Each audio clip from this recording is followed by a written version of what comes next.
Hey everybody, it's LPSCon here. And today I'm doing a little bit of a more different video than my usual ones. It'd be a cool video to compare this year's LPSCon to the past ones I've been to. And then some issues at the end that I think might be a problem for anyone who's considering to go in the future. So please stay tuned for that.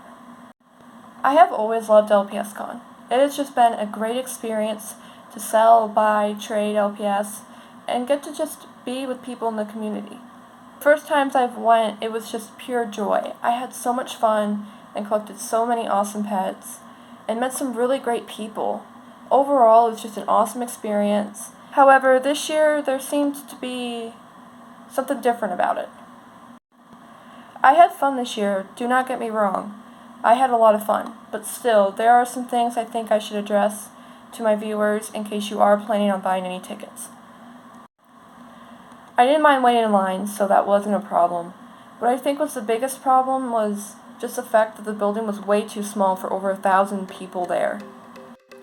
It was really crowded and I kept bumping into people and people kept bumping me. They weren't allowing you to bring in any food or drinks, so you were forced to buy their food or drinks. Which is also why, if you watched my vlog, my mom and I headed out to our car to grab some food and drinks because I was hungry and I was really thirsty. Halfway through the con, they ended up running out of waters for people to buy, and then at the end of the convention, they ended up just giving away extra water bottles that they found. I think this is very irresponsible, since you know there's over 1,000 people coming, yet you don't have enough waters. The next thing I want to address are the speakers. Every time the director spoke into the speaker, my ears were killing me. They were literally way too loud, and it felt like she was just screaming to the entire convention. It's especially a little bit more rough for me because I have a hard time hearing in one of my ears, so I have a hearing aid in that ear, and I had to take it out. Yet it still felt like she was screaming, and there was just no way to make it stop. Eventually, whenever she spoke, I just covered my ears because it felt a little bit better. The next problem is that there were only 6 tables to trade at. They had about 8 seats around them, but this still wasn't enough for everyone that came. There were just tons of people sitting on the floor trading there and just sitting there because there's literally not enough room. They should have at least gotten a bigger venue.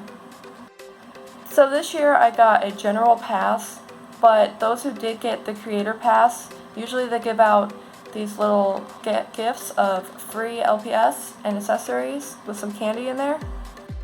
The candy was expired and some of the pets were even missing. It was pretty cheap and not really worth the extra money.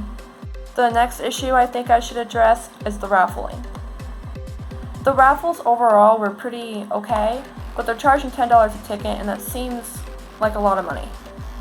What I find frustrating is that on Facebook, LPSCon had said that they were going to give away the free G7 dragons this year, and yet when I went up and asked where I can sign for the free raffle, they told me I had to pay for it. I looked around and yet still you have to pay for them, even though on Facebook they said that they were just going to raffle them off for free. Also, I did notice that they were raffling off brand new G7 blind box LPS, when you can literally just go to Target and get them for $3, instead of paying $10 to potentially lose. If you have a disability, I recommend you don't come, just because it's really loud, it's crowded, and you really can't get through. There was a woman in a wheelchair who was with her granddaughter, and it was really hard for her to get through all of those people. I ended up leaving the convention early and I didn't get the cake because it was just really loud and I was just starting to get tired and just annoyed.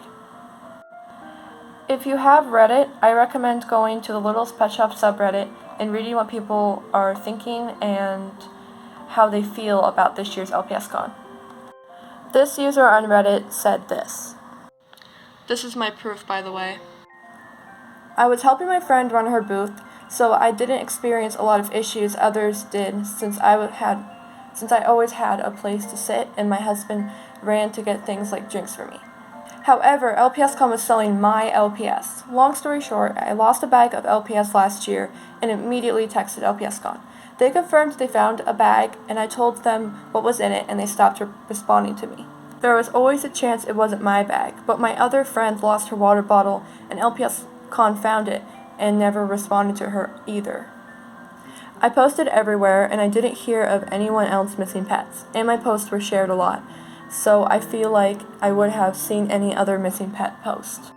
The next day, they sent out an email mentioning they found a bag of LPS, yet once again never responded to my email. Imagine my surprise when my friend ran up to me frantically saying they're selling your pets at the LPSCon booth this year. I immediately went over to ask where they got them because they were my pets I lost last year. I had to show a picture of the customs I had posted last year and show my conversation with them, but I could only get the 2 customs back and not the normal pets, which sucks. But the customs were more important to me. Once I was handed the pets, I was told, "Don't lose them," and it did not sound friendly. They claimed the pets were donated, but I don't really believe it. I also had 2 keychains I bought from Tinky, and there at LPSCon tried to sell them. Even though Tinky was there, they could have at least asked her. Overall, I had fun because of my friends and the people I got to see, but I'm very disappointed and just don't understand why they would think selling one-of-a-kind stolen customs was smart. This makes me really upset because customs take a lot of work and a lot of time, and for their pets just to be stolen and then sold by LPSCon themselves, this just makes me really upset. Another thing that I think I should address is the building capacity of how many people should be in the Meat Center downtown in Las Vegas.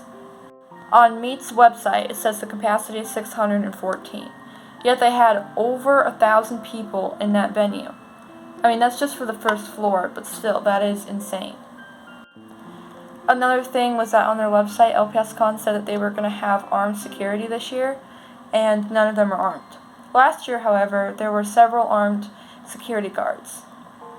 Another thing I would like to address is about how somebody had passed out in the restroom stall from dehydration at LPSCon. LPS Felicity is a LPS tuber who was diabetic. She was here this year and was denied access to bring in her special food and drinks to make sure she was healthy. I recommend you go to Instagram if you want to read more stories and opinions of this year's LPSCon.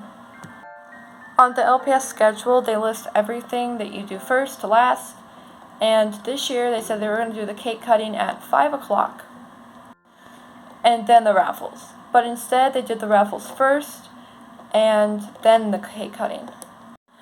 In the past, if you bought a content creator pass, you get access to LPSCon early, you get to buy from vendors early, and you also are the only ones who get into the workshops.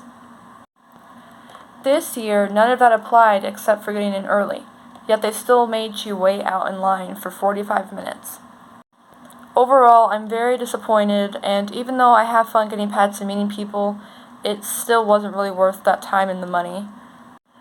If you are going to LPSCon, I do just consider that you keep these things in mind. Well, I won't be going next year, but thank you so much for watching, and I hope to see you guys in the next video.